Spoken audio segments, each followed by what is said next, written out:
croix me sera toujours chère. Elle est gloire et victoire pour moi.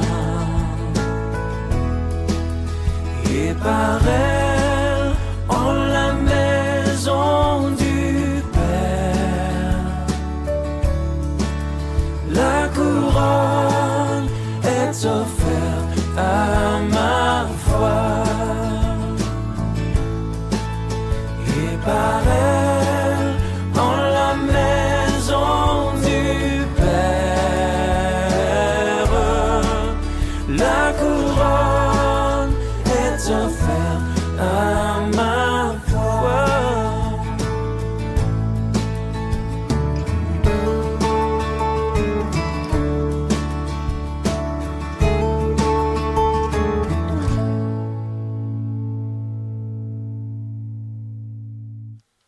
Amen. Alors ce matin, vous savez, il y a des choses qui nous embêtent à ne pas pouvoir vraiment avancer avec le Seigneur. Il y a des choses que nous saisissons encore, nous n'arrivons pas qui nous empêchent à grandir avec Dieu, à être de bons chrétiens, on va dire comme ça, de bons chrétiens, de bons exemples, de bons enfants de Dieu, de bons fils et filles de Dieu. Parce qu'avant de devenir fils, on est d'abord enfant. Et l'enfant est esclave tant qu'il n'est pas encore mature. N'est-ce pas? Il demeure esclave, comme un esclave, parce qu'il est soumis à ses parents. Il faut que l'enfant devienne adulte pour qu'il devienne un fils. Quand je parle de fils, spirituellement parlant, on doit grandir pour être mature. Quand on est mature, on commence à faire la volonté de Dieu. On commence à comprendre qui est Dieu. On commence à comprendre qui est papa, qui est ma maman. On commence à comprendre ce qui ne va pas. Mais tant qu'on est enfant, on essaye de faire les choses par soi-même. On essaye d'avoir ses propres pensées. On essaye d'agir comme on veut. On essaie de parler un peu comme on veut. On essaye de pousser papa, maman à faire les choses que nous désirons. À ce que maman, papa fassent exactement selon notre propre volonté. Et non comme eux, ils désirent, là où nous sommes esclaves à la maison. Tant que le fils et la fille demeurent enfants, ils sont esclaves. Parce qu'ils ne peuvent qu'obéir à ce que les parents leur commandent de faire. Et quand nous lisons l'évangile selon Jean, on se rend compte que Jésus-Christ, le jour de son baptême, arrive. On voit d'abord Jean-Baptiste qui dit non, c'est toi plutôt. Il dit non, laisse faire. C'est normal. C'est normal que je me fasse baptiser par toi. Mais quand il se fait baptiser, il sort des eaux. Il y a une parole, la parole de Dieu. Il ne dit plus, voici mon enfant. Il dit, voici, celui-ci est. Il ne dit pas mon enfant. Il dit mon fils. Parce qu'il a grandi. Il a commencé à comprendre ce que son père désire. Il dit, celui-ci est mon fils. Il n'est plus enfant de Marie, il n'est plus enfant de Joseph, il devient fils de Dieu. Et chose bizarre, nous tous ici, quand on est passé par les eaux du baptême, on a fait la fête, n'est-ce pas? Mais lui, parce qu'il est fils de Dieu, il commence à comprendre que, je dois faire la volonté de mon père. Son père l'amène dans le désert.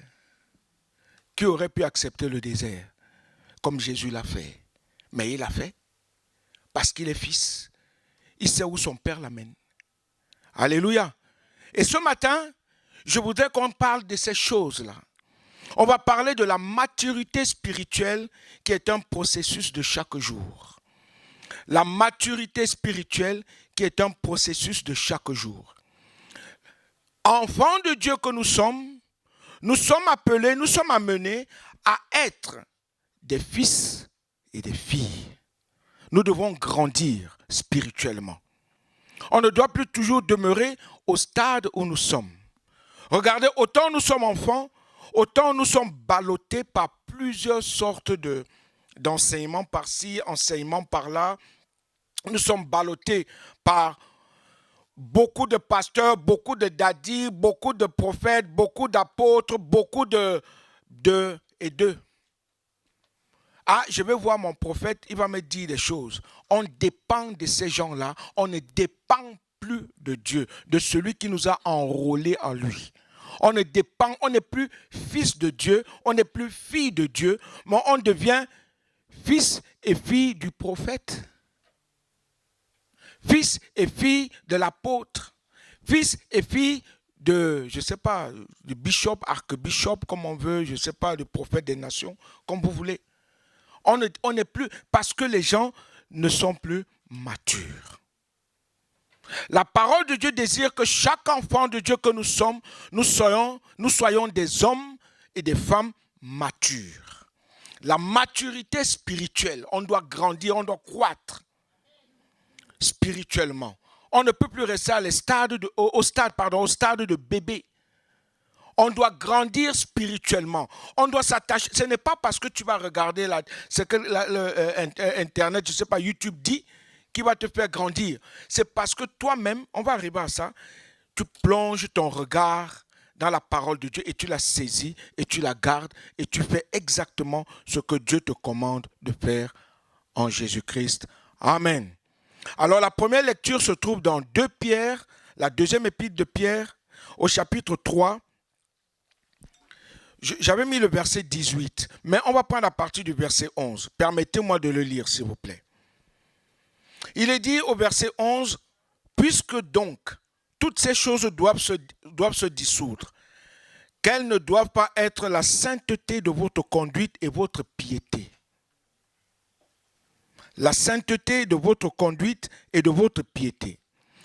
Tandis que vous attendez et hâtez l'avènement du Seigneur, du jour du Seigneur, de Dieu, à cause duquel les cieux enflammés se dissoudront et les éléments embrasés se fondront. Mais nous attendons, selon sa promesse, de nouveaux cieux et une nouvelle terre et la justice habitera. C'est pourquoi, bien-aimés, en attendant ces choses, en attendant la venue du Seigneur Jésus, parce que le monde un jour disparaîtra et le règne du Seigneur Jésus sera là et nous voulons vivre dans son règne avec lui. Alléluia. C'est pourquoi, bien-aimés, en attendant ces choses, appliquez-vous à être trouvés par lui sans tache et irrépréhensible dans la paix. Et irrépréhensible dans la paix. Croyez que la patience, le pasteur René parlait de patience, on doit être patient. Croyez que la patience de notre Seigneur est votre salut. Comme notre bien-aimé frère Paul vous l'a aussi écrit selon la sagesse qui lui a été donnée. C'est ce qu'il fait dans toutes les lettres où il parle de ces choses dans lesquelles il y a des points difficiles à comprendre, dont les personnes ignorantes et mal affermis tordent le sens, comme celui des autres Écritures, pour leur propre ruine. Tellement il y a des hommes et des femmes qui se lèvent pour essayer, je ne sais pas, de prendre la parole de Dieu à leur propre profit, à eux-mêmes. Vous donc, bien-aimés, qui êtes avertis, mettez-vous sur vos gardes, de peur qu'entraînés par l'égarement des impies, parce que l'apôtre Pierre parle d'eux comme des impies, des hommes déjà qui sont voués à l'enfer, s'ils ne se repentent pas. Vous ne veniez à déchoir de votre fermeté. Mais le verset que je choisis le plus, c'est le verset 18 qui dit « Mais croissez dans la grâce et dans la connaissance de notre Seigneur et Sauveur Jésus-Christ. À lui soit la gloire maintenant et pour l'éternité. Amen. » Croissez dans la grâce et dans la connaissance de notre Seigneur et Sauveur Jésus-Christ. Beaucoup ne croissent pas dans la grâce et dans la connaissance. Beaucoup de gens prient, louent Dieu, mais sans le connaître. Beaucoup de gens disent, oui, Jésus est mon sauveur, mon Seigneur, mais sans le connaître. Beaucoup de gens proclament Jésus dans leur vie, mais sans le vivre. Sans le vivre. Sans le connaître. Et dans Luc chapitre 9, verset 23, là, on commence à essayer de voir comment connaître Jésus. Il dit, si quelqu'un veut venir après moi, qu'il renonce à lui-même, qu'il se charge chaque jour de sa croix. Alléluia. Et qu'il me suive. Qu'il renonce à lui-même, qu'il se charge chaque jour de sa croix et qu'il me suive.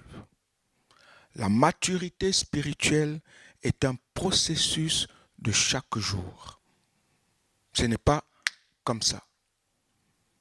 Ce n'est pas comme ça. La maturité spirituelle n'est pas un événement soudain, mais un chemin progressif.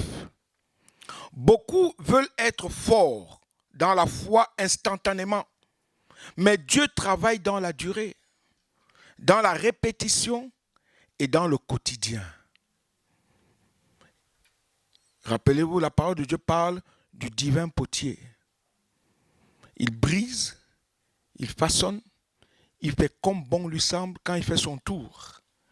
Il brise sa pâte, il la façonne comme bon lui semble.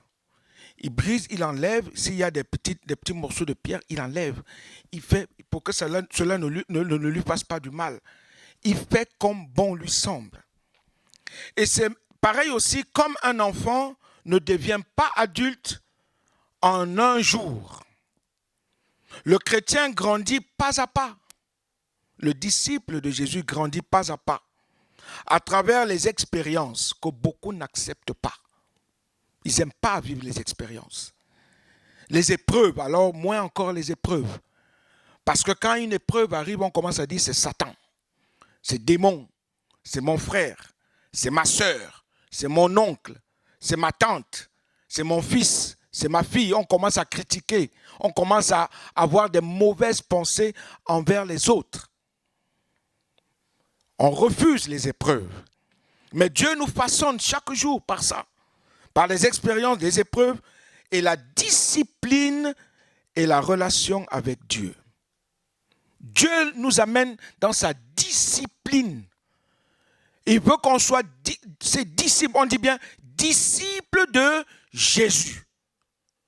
Et un disciple vit dans la discipline. Si on n'est pas discipliné, comment voudrions-nous grandir? Comment voudrions-nous être matures? Dans la discipline. Dieu veut des hommes et des femmes, des fils et des filles matures, des disciples. Amen. Alors, le premier point, c'est la maturité spirituelle commence par une nouvelle naissance. Il faut d'abord être né de nouveau. Il faut d'abord qu'on se détourne de notre ancienne vie, d'accepter et de reconnaître Jésus-Christ comme notre seul Seigneur et Sauveur personnel. Regardez un grand homme de la loi, Nicodème, qui va vers Jésus et qui dit « Que faut-il faire pour être né de nouveau ?» pour entrer dans le royaume de Dieu. Et là, Jésus lui dit, Jean 3,3, il faut naître de nouveau. Il faut naître de nouveau. Il faut être un nouveau Jean Blaise. Il faut être un nouvel homme, une nouvelle femme en Jésus-Christ. Une personne qui reconnaît que sans Jésus, c'est foutu. Il faut abandonner son ancienne vie. C'est vrai que la chair est collée à nous. C'est vrai, elle est là. Elle ne partira pas. Ce n'est pas un démon. Dieu ne nous a pas enlevé de la chair. Elle est là. Ce n'est pas un démon. Mais elle a un caractère de démon. Mais ce n'est pas le démon. Tant que ce caractère est là, Dieu, il y a une bagarre là-bas, il y a une bataille. L'apôtre Paul le dit, je fais ce que je ne veux pas faire et ce que je ne veux pas faire. Il est en train de nous montrer que nous sommes collés. Mais grâce soit rendue à Dieu, Jésus-Christ a vaincu la chair. Donc, quand nous venons à Dieu, quand nous venons à Jésus-Christ, nous sommes libérés. Mais lorsque nous l'acceptons et acceptons de faire sa volonté, alléluia, il faut naître de nouveau. En vérité, je te le dis, si un homme ne naît de nouveau, il ne peut voir, rien que voir le royaume de Dieu. Il ne dit pas il ne peut pas entrer. Il dit non, il ne parle pas d'entrer. Voir. C'est comme le président de la République, quand il passe, tu le vois seulement passer, tu le vois passer, mais tu ne peux pas entrer à l'Élysée. Tu ne peux pas. Parce que tu ne fais pas partie des élus. Mais quand tu fais partie des élus, tu ne le vois pas seulement, mais tu entres et tu vis avec lui. Alléluia. C'est ce que Dieu nous demande. Il faut d'abord être né de nouveau. Il faut être une nouvelle création, une nouvelle créature. Il faut que les choses anciennes soient passées. Tu reconnais que Jésus-Christ a triomphé. Il n'y a plus de condamnation pour ceux qui sont en Jésus. Je ne sais pas pourquoi nous, qui nous disons enfants de Dieu, nous n'arrivons pas à comprendre cette parole. Elle est simple. Trop simple. Trop simple.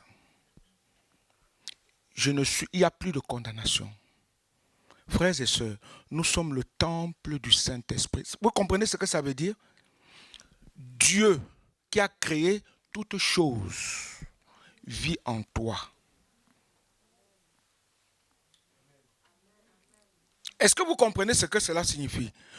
Dieu, le Tout-Puissant que tu adores tous les jours. Oh mon Dieu, il dit oui, moi je fais une chose merveilleuse. C'est que parce que tu acceptes mon Fils, tu le reconnais comme ton Seigneur et Sauveur personnel. Je fais une chose merveilleuse. Je viens vivre en toi. Waouh! Dieu fait ça. Et je vais encore accepter qu'un démon vienne prendre à la place de Dieu. Et vous croyez qu'un démon peut combattre Dieu? Comme si Satan pouvait se mettre en boxing avec Jésus-Christ.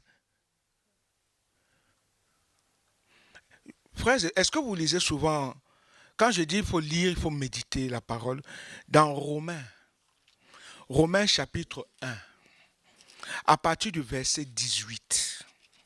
Romains 1, je vais le lire. Romains 1. Il dit, la colère de Dieu se révèle du ciel contre toute impiété et toute injustice des hommes qui retiennent injustement la vérité captive. Romains chapitre 1, verset 18.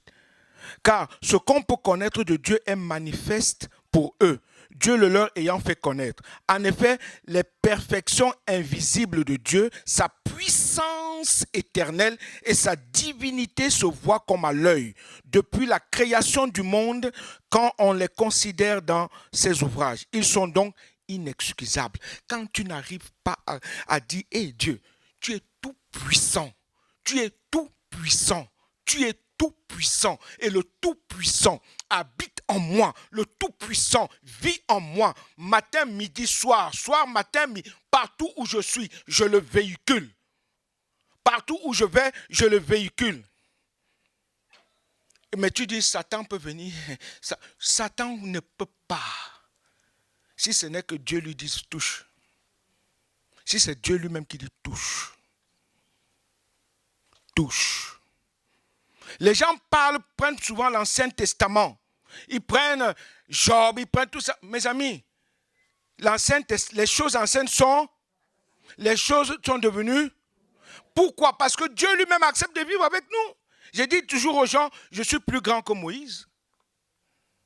Ils me disent pourquoi? J'ai dit parce que celui qui a créé l'humanité, qui a établi Moïse vit en moi. Mais Moïse a vécu des choses que moi je n'arrive pas à vivre. C'est bizarre. C'est bizarre. C'est bizarre.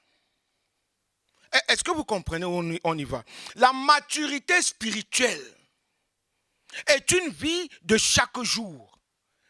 On va arriver au renoncement, on va arriver à ça. Il faut déjà être né de nouveau. Et avant de parler de cette croissance, il faut parler de la naissance spirituelle. La maturité ne dépend pas de l'ancienneté de l'Église. Ce n'est pas parce que tu es à l'Église depuis des siècles que tu es mature spirituellement. Ce n'est pas parce que tu as la connaissance de la parole de Dieu. Regardez, Nicodème, il connaissait la parole, il connaissait toute la Torah par cœur. L'apôtre Paul connaissait toute la Torah par cœur. Il fallait que Jésus-Christ se révèle pour qu'il comprenne ce qu'il lisait. Tu peux être intellectuel, cela n'est rien. Même les responsabilités, être pasteur, apôtre, prophète, tout ce que tu veux, cela ne montre pas que tu es mature spirituellement. C'est pas ça. C'est pas ça. Mais la maturité dépend d'une vie réellement transformée. Tu deviens une autre personne. Tu reconnais que ce n'est plus moi qui vis, c'est Christ qui vit en moi. Alléluia. Regardez le verset 21 de Romains 1 dit, puisque, ayant connu Dieu, ils ne l'ont point glorifié comme Dieu et ne lui ont point rendu grâce. Mais ils se sont égarés dans leurs pensées et leur cœur sans intelligence a été plongé dans les ténèbres. Se vantant d'être sages, ils sont devenus fous. Ils sont devenus fous et ils ont changé la gloire de Dieu incorruptible en image. Tout ça. Et de plus en plus, les gens changent. Quand je vois on prend de l'huile, on fait boire ça à un pasteur qui dit qu'il lit la Bible, il connaît la Bible. Il prend de l'huile, il fait boire à un chrétien, quelqu'un qui croit en Dieu, en disant que c'est le sang de Jésus.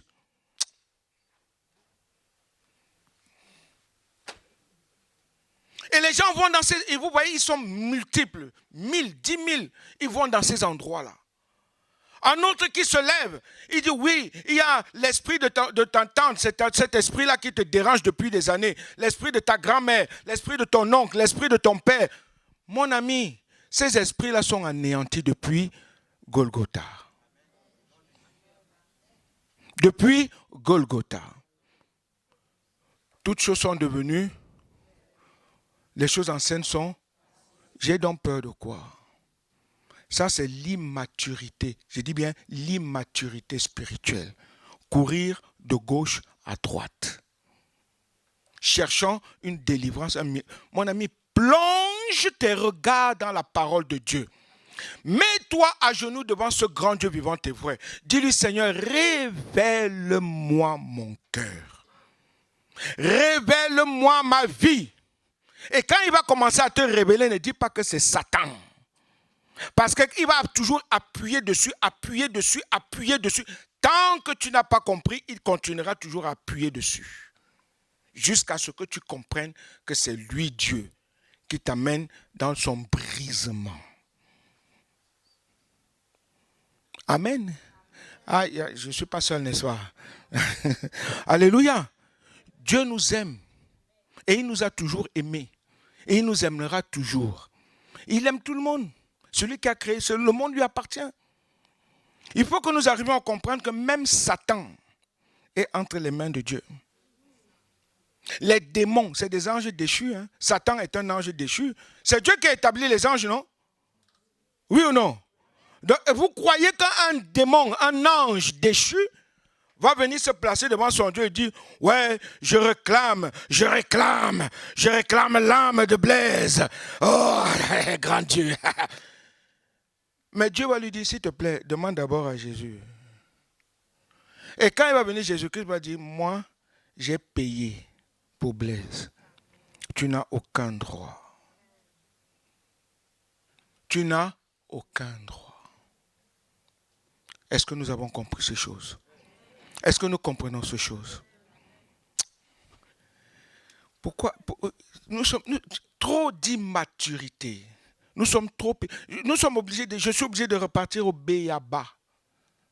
Le béaba de la vie chrétienne. Ça, c'est le béaba. Parce qu'on a besoin de grandir. On a besoin d'être mûr, mature en Jésus-Christ. Quand un problème arrive, le problème voit Jésus dans ta vie. Quand le souci, la maladie, les souffrances, les douleurs, tout ça arrive, on voit Jésus. Parce que tu lui donnes tout. Amen. Alléluia. Il faut une vie transformée. Deuxièmement, la croissance est un processus quotidien. C'est chaque jour. Luc chapitre 9, verset 23 qu'on a lu dit, chaque jour, si quelqu'un veut venir après moi, qu'il renonce à lui-même, qu'il se charge chaque jour. Ce n'est pas une fois, mais chaque jour de sa croix. Pourquoi? Parce qu'à chaque jour suffit sa peine. Chaque jour, Dieu, on a besoin de notre Seigneur et Sauveur, Jésus-Christ. La maturité spirituelle se construit par la prière quotidienne. Prier quotidiennement ne veut pas dire seulement prier, oh, oh Seigneur, oh, alléluia, oh, non. C'est prendre un temps de parler avec Dieu et fermer ta bouche et laisser Dieu te parler. De méditer sa parole chaque jour. Pas seulement lire comme un roman, mais de méditer en demandant à Dieu de te parler. Vous savez, des fois, tu n'as même pas besoin d'ouvrir la Bible. Pendant que tu es en prière, Dieu commence à te révéler des choses. Tu ne fais qu'écrire. Tu ne fais qu'écrire ce qui te révèle. Parce que tu es en connexion avec lui. C'est ça, la maturité spirituelle. L'obéissance à sa parole. Une obéissance constante. On doit être obéissant. Parce que si on n'obéit pas à la parole de Dieu, on est foutu. Si on n'obéit pas au commandement de Dieu, on est foutu. Frères et sœurs, comment pouvons-nous être matures si nous avons de la haine les uns envers les autres? Il n'y a pas de maturité. Comment pouvons-nous dire je suis mature si j'ai du mépris envers mon frère, ma sœur, à l'église, alors que nous avons le même Esprit Saint? Est-ce que le même Esprit Saint est divisé? Ce n'est pas possible. Si j'ai du mépris, de la haine, de la jalousie, des querelles, des disputes, même, vous voyez souvent, je prends des exemples concrets. Les couples se divisent simplement. Tu vois, le mari tourne le dos à gauche, la femme tourne le dos à droite, à cause peut-être d'un petit problème de rien du tout. Et la nuit, et le matin, on se lève, bonjour, bonjour. Mais c'est vrai. C'est là où on doit avoir honte. En tant qu'enfant de Dieu, en tant que fils de Dieu et fille de Dieu, nous devrions avoir honte. Honte. Des fois, quand je me mets en prière, je dis, Seigneur, prends pitié de moi et pardonne-moi parce que, pourquoi ma femme et moi, ça ne va pas? Aide-moi, aide-la. Mais la faute revient à moi parce que je suis l'homme à la maison. C'est à moi de l'amener. Mais c'est à elle aussi de prendre ses responsabilités.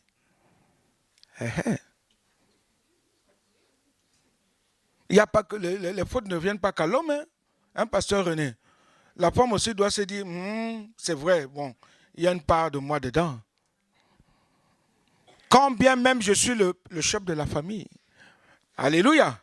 Mais la femme doit se dire, oui, c'est lui. Il faut que nos sœurs là relisent un peu. Nous connaissons ce passage, hein, j'aime pas trop.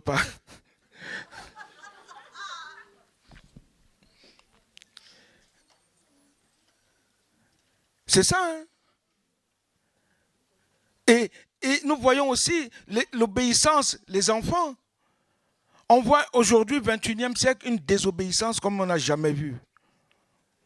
L'enfant veut toujours faire ce qu'il veut. Il veut parler comme il veut, il veut agir comme il veut. Il impose même des choses aux parents. Et si le papa et la maman ne font pas, ça devient un problème. Un gros problème. Tu ne manges pas, je ne mange pas. Pourquoi? Parce que. Mais parce que quoi? Ah, depuis que je te demande machin, tu ne veux pas donner, moi je ne viens pas. Ah bon? Fais la vaisselle, je ne fais pas. Tant que tu ne m'as pas donné, je ne peux pas. Ah, enfant. Va dire sympa à Dieu. Dieu va te dire, continue. Je te regarde. Jusqu'à ce que tu comprennes que je suis ton père. Je suis ta mère. Alléluia. Ce ne sont pas les grandes actions occasionnelles qui nous transforment, mais les habitudes régulières en Jésus-Christ, par Jésus-Christ et pour Jésus-Christ, en faisant sa volonté et non la nôtre. Troisièmement, je vais plus vite parce que le temps file. Dieu utilise aussi le temps et les épreuves pour nous faire grandir. Voilà où tout le bas blesse. Parce que le temps, les épreuves, le temps, Seigneur, tout de suite. Les épreuves, Seigneur, aïe, je ne veux plus, j'en ai marre. Moi, je veux faire ceci. Tu ne m'as pas donné un mari, une femme depuis longtemps. Moi, je m'en vais chercher ailleurs. Et ailleurs, là, devient autre chose. Ah, depuis que je cherche travail, depuis que je cherche machin, depuis que je veux faire ci, Seigneur, non. Dieu dit, mon temps, le temps de Dieu est arrivé. On le chante assez souvent. La Bible dit que chaque chose en son temps, le temps de Dieu est arrivé. Et le temps de Dieu. Le temps de Dieu. C'est ça que beaucoup n'aiment pas. Attendre. Attendre. Le temps de Dieu. Jacques chapitre 1er, verset 3 à 4 dit, l'épreuve de notre foi produit quoi? La patience. La patience. Sachant que l'épreuve de notre foi produit la patience, mais il faut que la patience accomplisse parfaitement son œuvre, afin que vous soyez parfaits et accomplis sans faillir en rien. La patience. Ah. Seigneur, ouais, comme disent les Camerounais, aïe oh. C'est chaud. Pourquoi tu me fais ça, Seigneur? Depuis que j'attends, Dieu te dit, crie toujours. Parce que lui, il t'amène dans son processus. Mais quand le temps de Dieu arrive, c'est là qu'on doit être aussi intelligent. De dire, voilà, c'est le temps de Dieu. Je le saisis et j'avance avec lui. Alléluia. Parce que les difficultés ne sont pas des accidents dans notre vie, mais des outils de transformation. Est-ce que vous comprenez cela? Les difficultés ne sont pas des accidents, mais des outils de formation et de transformation. Dieu veut nous transformer, veut nous former. Quand il y a des difficultés, quand il y a des problèmes, c'est là que Dieu veut voir qui nous sommes pour lui.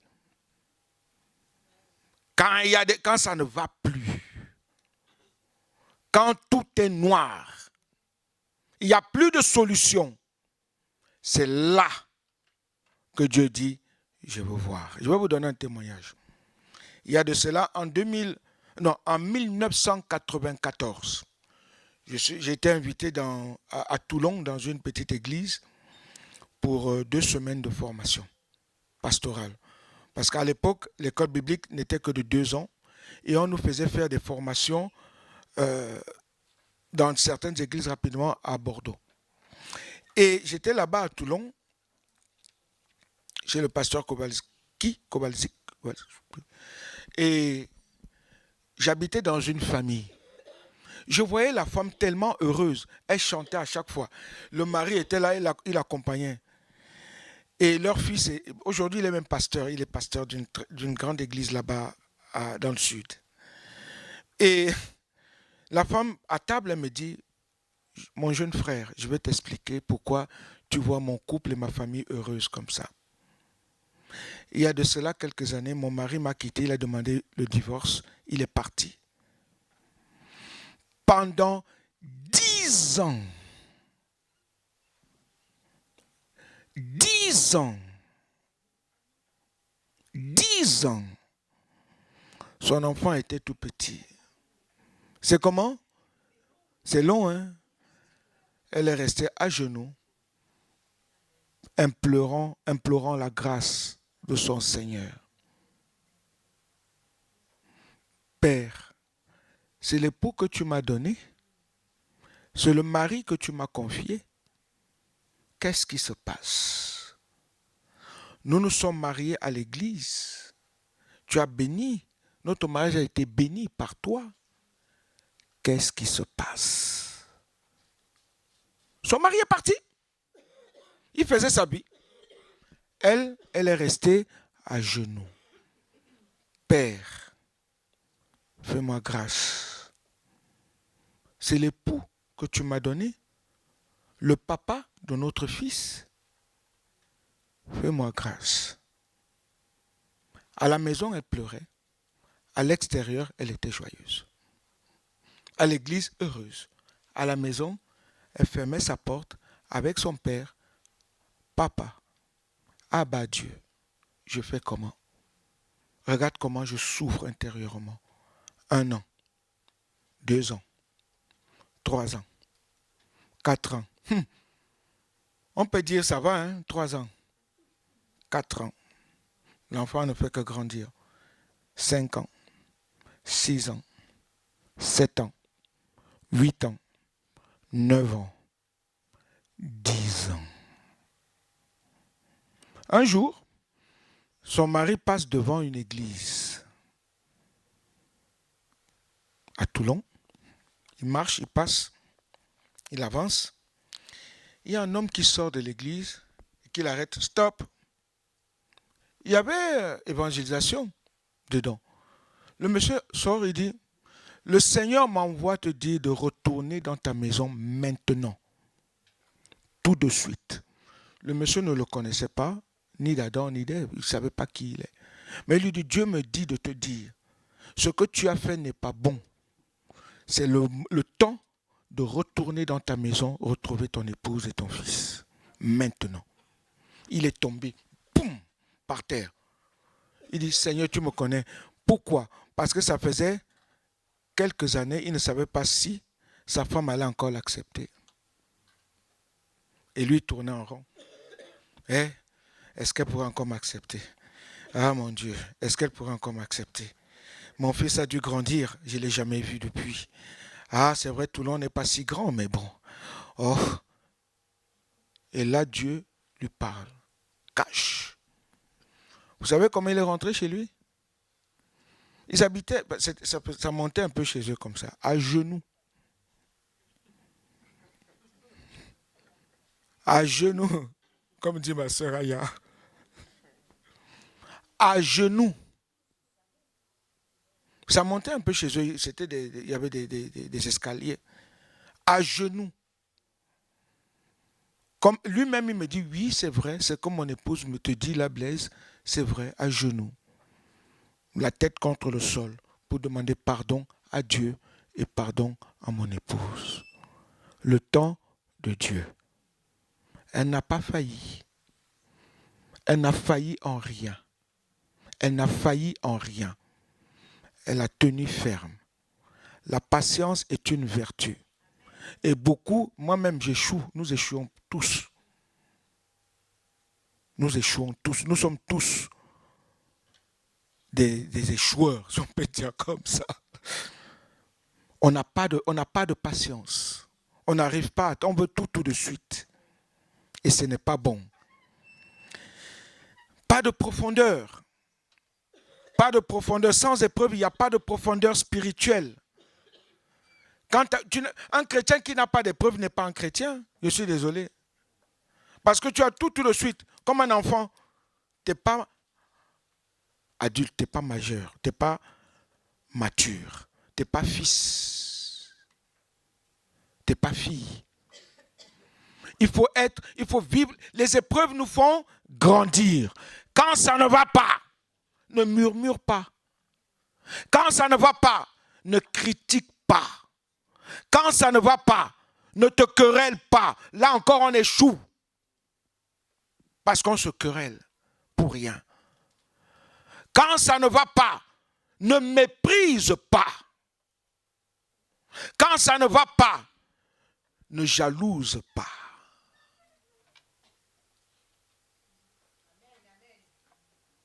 Quand ça ne va pas, ne murmure pas. Ne murmure pas. Tu ne sais pas où Dieu est en train de t'amener. Et tu ne sais pas pourquoi il permet ça. Tu ne sais pas. La foi de cette femme a permis que leur fils est devenu tellement vaillant. Un guerrier dans le Seigneur. Un guerrier de Dieu. Rempli du Saint-Esprit. Oh, j'ai vu ce jeune homme. Quand il me regardait comme ça, il disait, le Seigneur, c'est-à-dire tout ce qu'il me disait, je n'en revenais pas. Dieu lui révélait ma vie. Un jeune homme, plus jeune que moi, il était devenu un guerrier dans le sud. Il sert Dieu dans le sud. Et il est rempli, je le crois toujours, du Saint-Esprit. Un guerrier. Alléluia. Les épreuves nous amènent à ce que nous soyons plus que vainqueurs. S'il n'y a pas d'épreuve, on n'est pas vainqueur. S'il n'y a pas d'épreuve, comment voudrons-nous que Dieu nous utilise, Dieu fasse des choses pour nous, s'il n'y a pas d'épreuve? Et sans épreuve, pas de maturité. Tu ne peux pas grandir. Parce que chaque jour suffit sa peine. Aujourd'hui, tu souris, demain, tu pleures. Après-demain, ce sont les soucis. Dieu, pasteur René, vraiment, je ne sais pas. La banque, là, j'ai tout perdu, je ne comprends pas. Dieu te dit, oui, viens à moi tel que tu es. Viens à moi, viens pleurer. Ce n'est pas René, ce n'est pas le pasteur René que tu dois déranger. N'appelle pas le frère Kevin. Ne dis pas, oh mon frère Kevin, je sais que toi tu es quelqu'un quand tu pries. Pardon, laisse-le. Laisse-le. Va devant ton Dieu d'abord. Et peut-être que Dieu révélera quelque chose à ton frère Kevin pour t'appeler et te dire, mon frère, ma soeur, j'ai ressenti ça. Ça va? Prions ensemble. Alléluia. Alléluia. Dieu ne cherche pas seulement à nous bénir. Les gens aiment les bénédictions. Hey, Dieu m'a béni. Il m'a donné un mari. Oh, oui. Alléluia. Alléluia. Mais c'est là même que les problèmes commencent. C'est là même que les problèmes commencent. Pourquoi? Parce que les épreuves que tu vas connaître, bénis Dieu seulement, dis Seigneur, à toi la gloire. Alléluia. Je vais plus très vite. Ce ne sont pas les grandes actions occasionnelles qui nous transforment, mais les habitudes régulières. Dieu ne cherche pas seulement à nous bénir, mais à nous transformer, à nous former. Quatrièmement, la maturité se voit dans le fruit, pas dans les paroles. Galates 5, 22, que nous lisons assez souvent. L'amour est, le fruit de l'esprit, c'est l'amour, la paix, la joie, la bonté. Mais il y a une chose que nous n'avons pas dans ce fruit-là. C'est la maîtrise de soi. La maîtrise de soi. Quand on vient te parler, on vient t'agresser. Tu es qui, toi? Pourquoi tu me parles comme ça? Tu es qui, toi? Hey, pourquoi tu me parles comme ça? Et tu es qui, toi? Sans maîtrise. Tu écoutes, tu dis, ah bon? Merci, pardonne-moi, s'il te plaît. J'ai mal fait. Mais d'entrée, boum.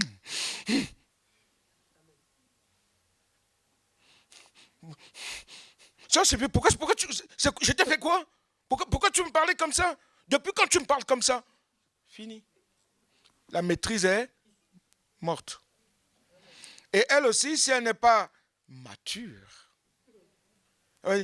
Toi, la frère Blaise, moi, je te connais depuis, hein. Mais c'est fini. Et c'est faya. Et pourtant, on a le même esprit. La maîtrise, tous, nous avons échoué là-dessus. En commençant par moi. La maîtrise de soi. Je vois ma fille rire. La maîtrise de soi. Tous, on a chuté. Tous. On n'a pas souvent assez de maîtrise, de se maîtriser. Surtout envers nos enfants. Hein. Pourquoi tu as coupé ça? Oh là là, mais...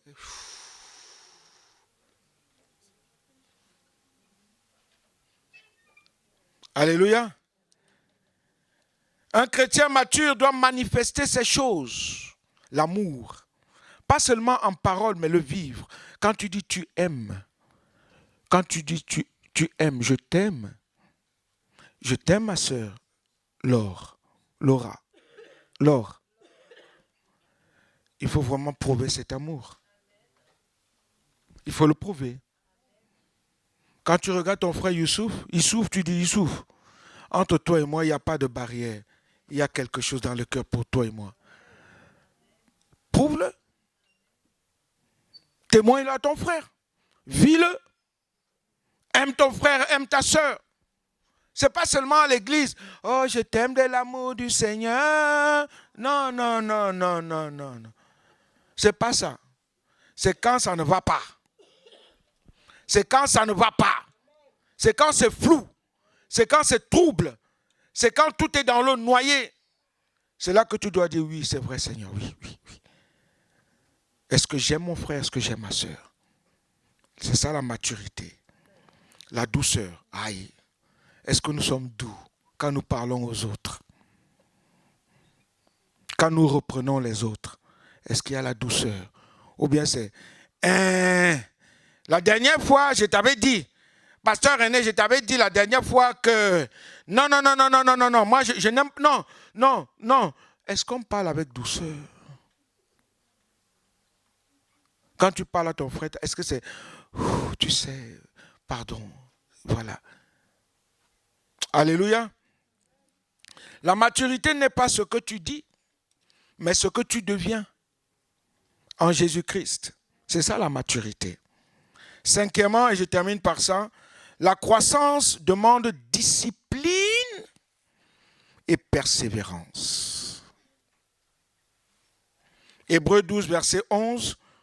Toute discipline semble d'abord un sujet de tristesse. Et c'est vrai. Il est vrai que tout châtiment semble d'abord un sujet de tristesse et non de joie. Mais il produit plus tard, pour ceux qui ont été ainsi exercés, un fruit paisible de justice. Un fruit paisible de justice. Est-ce que nous acceptons que Dieu nous amène sur son chemin de châtiment, de discipline?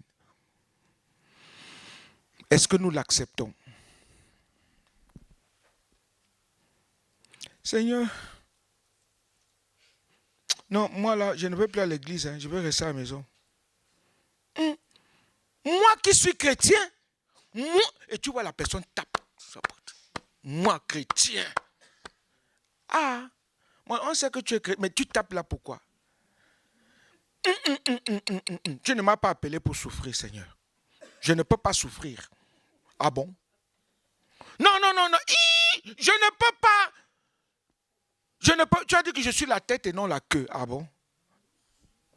Je ne peux pas souffrir. Moi, chrétien, je ne peux pas souffrir. Je ne peux pas. Merci, mon frère. C'est terrible. Quel est le chrétien qui ne souffre pas? Frère Stéphane, quel est le chrétien qui ne souffre pas?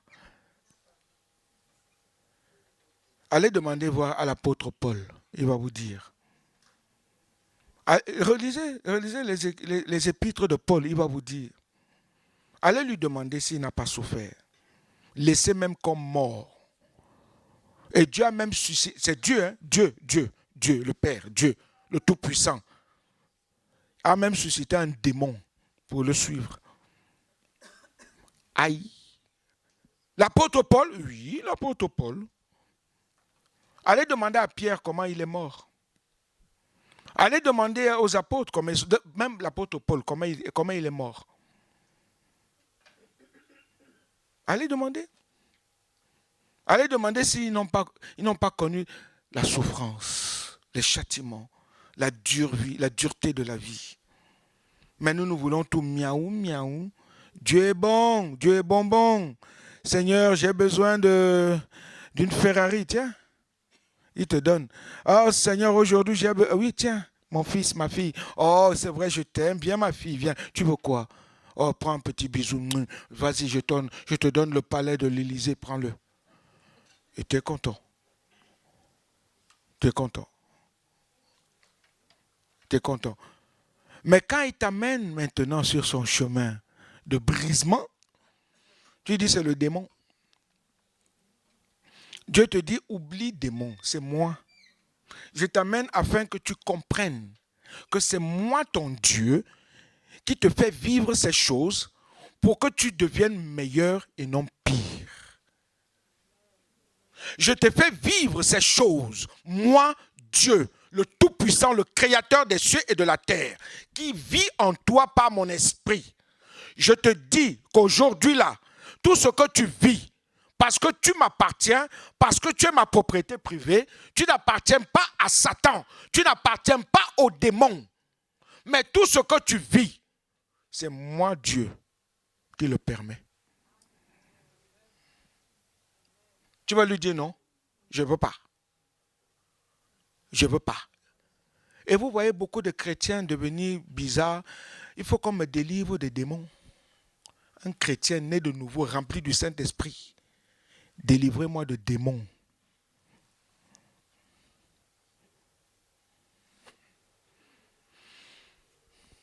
Délivrez-moi de démons. Ah bon? Tu es rempli du Saint-Esprit? Oui. L'Esprit de Dieu vit en toi? Oui. Et on doit te délivrer de démons? Non. La parole de Dieu parle des œuvres de la chair qui sont évidentes. Il faut que Dieu te libère des œuvres de la chair. Il faut que toi-même, tu aies cette envie de dire, Père, j'en ai marre, je n'en peux plus. Libère-moi et je veux que je sois libéré au nom de Jésus-Christ. Parce que c'est lui qui t'amène, hein? Il t'amène dans son brisement. Il t'amène dans son... Et quand Dieu t'amène dans son brisement, fais tout ce que... Allez demander à Job. Allez demander à tous ceux qui ont traversé des moments difficiles. Ils vont vous dire, Alléluia. Et Dieu veut ça. La maturité exige de renoncer à certaines habitudes. Nous avons des habitudes que Dieu veut casser, veut enlever. Peut-être Dieu veut même qu'on arrive à dire des choses qu'on a faites, que nous cachons au plus profond de nous-mêmes. Il veut qu'on les ressorte pour que tu sois libéré. Vous voyez beaucoup de chrétiens malades, beaucoup de chrétiens frustrés, beaucoup de chrétiens, je ne sais pas, souffrants, ayant d'autres même qui vivent, on dirait, il faut les amener dans des hôpitaux psychiatriques. On se demande pourquoi. Parce qu'au plus profond d'eux-mêmes, il y a des choses qu'ils ont enfuies et qui ne veulent pas ressortir. Ils ont gardé ça, ils chérissent ça chaque jour. Et ça leur donne des cauchemars, ça leur fait vivre des choses horribles. Ils ont juste besoin de revenir à Jésus-Christ. Ils ont juste besoin de dire, Seigneur, me voici.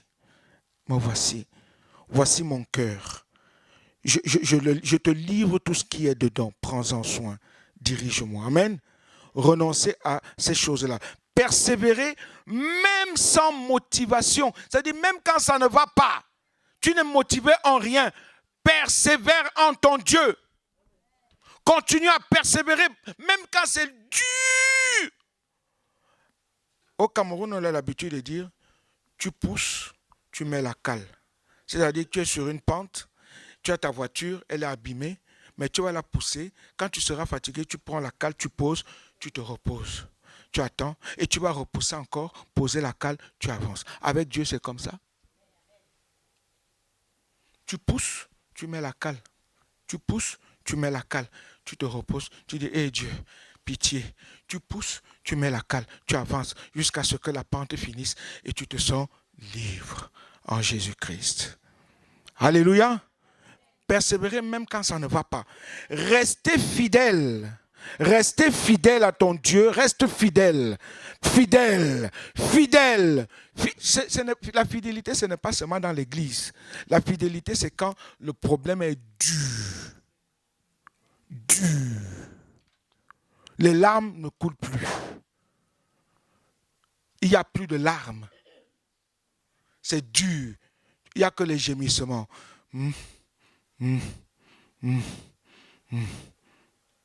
Là, Dieu te dit, bienvenue au club. C'est ça.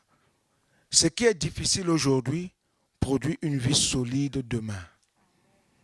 Ce qui est difficile, dur, caillou, roc, devient une vie solide demain.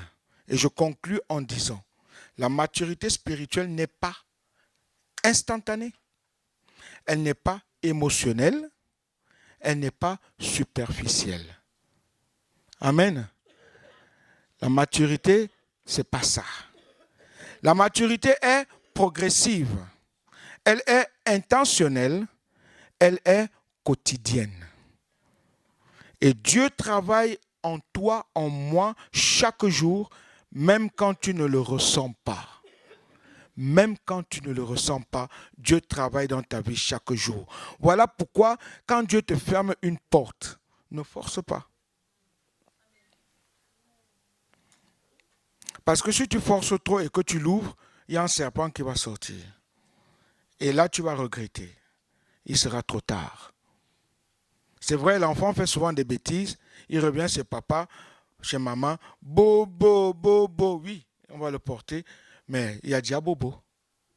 Le temps que la douleur parte, bon, les choses vont se faire. Alléluia. Et ce matin, je vais arrêter là. Et je vais juste poser une question. Est-ce que je grandis réellement chaque jour avec Dieu? Est-ce que je grandis réellement chaque jour avec Dieu? Est-ce que ma vie glorifie Dieu au jour le jour? Quand tout va mal, quand rien ne va, est-ce que mon Dieu est là? Sachant que je lui ai donné ma vie, sachant qu'il vit en moi, sachant qu'il est mon Seigneur et mon Sauveur personnel, sachant qu'il est tout pour moi, est-ce que je grandis réellement? Est-ce que la maturité prend essence dans ma vie chaque jour? Que je sois là depuis longtemps, que je sois là aujourd'hui. Est-ce que je suis mature en Jésus-Christ? Baissons nos têtes, s'il vous plaît. Et chacun n'a qu'à considérer sa vie ce matin. Chacun n'a qu'à regarder au plus profond de lui-même.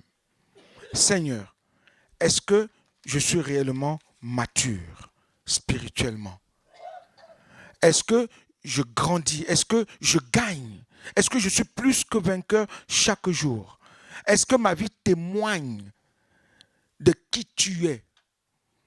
Pas seulement dans ma vie, dans la vie de mon frère et de ma soeur, dans mon foyer, dans mon travail, à l'école, à l'université, au lycée, partout où je peux être. Est-ce que ma vie, Seigneur, te glorifie?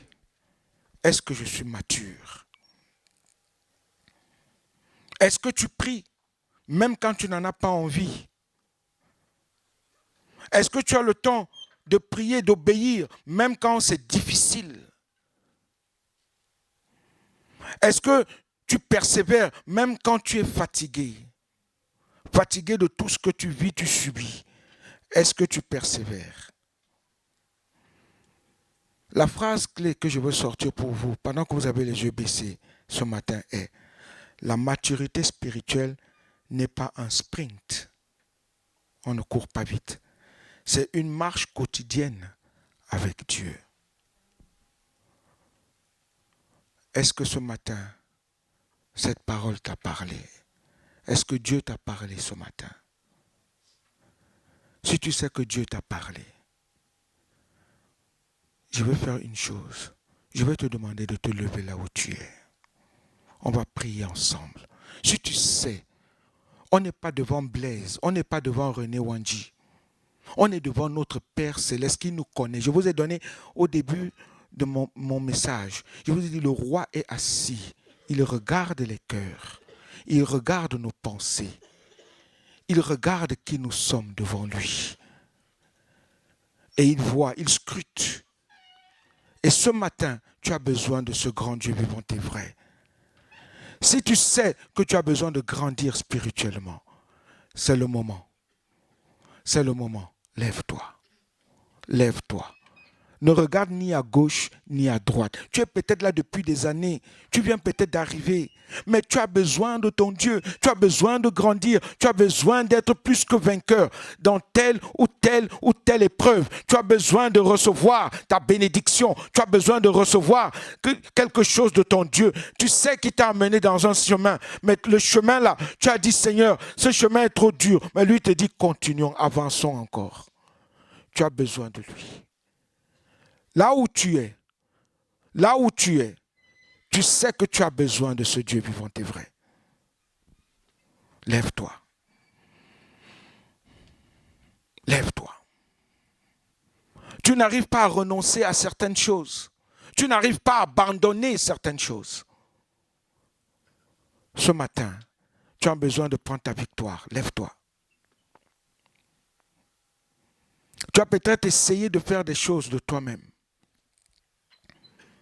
Tu as essayé, mais ça n'a pas marché. Tu aimerais que Jésus soit ton maître absolu. Tu as besoin que Jésus-Christ soit ton Seigneur et ton Sauveur personnel. Lève-toi. Peut-être que tu ne le connais pas encore vraiment. Tu aimerais le connaître comme ton Dieu, ton maître, en lui confiant toute ta vie. Ce matin, lève-toi. Et je vais faire même quelque chose de bien meilleur. Avancez. On va prier avec vous. Ensemble. On va prier ensemble. Nous tous, nous en avons besoin. Moi, j'en ai besoin. Nous avons tous besoin. Nous avons besoin de grandir. Je veux grandir devant mon Dieu, selon sa volonté. Je veux lui ressembler. Je veux faire comme lui il désire. Je veux qu'il soit mon Rédempteur. Alléluia, Jésus. Alléluia, Jésus. Je vous assure, même ceux qui sont restés assis, nous en avons besoin. Vous devez avancer même. Parce que je crois que tous, nous avons besoin de patience. Nous avons besoin de patience. Nous avons besoin de douceur. Nous avons besoin de vivre les expériences de Dieu, de ne pas les fuir. On en a besoin. Nous avons besoin de ce Dieu vivant et vrai. Avant que j'invite les serviteurs de Dieu de venir prier avec vous, vous allez répéter une prière après moi ce matin. Père Céleste, je viens à toi. Tel que je suis, je m'abandonne à toi. J'ai compris une chose ce matin. C'est que je dois m'abandonner à toi. Je dois tout te confier parce que je t'appartiens. Je n'ai point d'autre Dieu, Seigneur. C'est toi qui es tout pour moi. Parce que c'est pour cela que tu as envoyé Jésus. Pour me libérer. Pour me délivrer. Pour me racheter. Et pour que je sois pardonné. Et Jésus-Christ est tout pour moi. Pardon. Il est mon chemin. Ma vérité. et ma vie. Et ce matin, je lui donne tout. Je lui donne ma vie. Je renonce à moi-même. Je renonce à mes pensées. Je renonce à mes mauvaises paroles. Je renonce à ce que je faisais avant. Parce que en Jésus, je suis une nouvelle création. Une nouvelle créature. Pour ta seule gloire, Père Céleste. Alors me voici. Pardonne-moi, Seigneur. Je me donne à toi. Au nom de Jésus-Christ. Maintenant, priez vous-même.